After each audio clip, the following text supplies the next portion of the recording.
Hi, I'm Rick Lipton, and I'm going to talk to you about Japanese pronunciation in speaking American English. Japanese speakers of English are very well respected in America and abroad.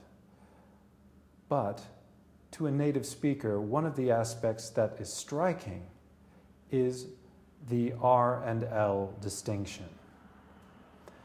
In Japanese, there tends to be one sound, and it is a flap. And that sound, if I were to put it between two vowels, two A's, it would be arda, arda. And that sound does not exist in American English. Now we have ara and we have ala. And that distinction is very important. It's the difference between lead and red. Now, here is how you can make this distinction. First of all, if you put the tip of your tongue up on the roof of your mouth and find that bump behind the top teeth, this is called the alveolar ridge.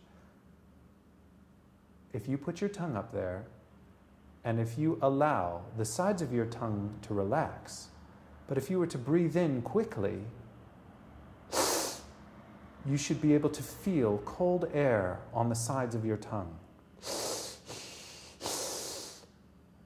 When a native English speaker, whether it's a British English or American English, pronounces an L in this fashion, the sides of their tongue are relaxed and the middle of the tongue is touching at the top.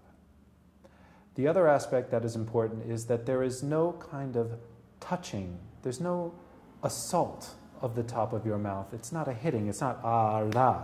You're not hitting the top of your mouth, it's just touching. There is no friction, there is no sense of percussion. Ah-la.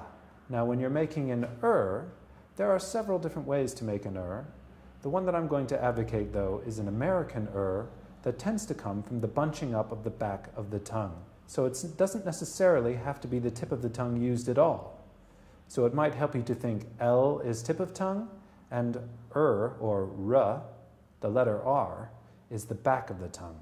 And you make this by pulling the back of the tongue up, bunching it up in the back. R.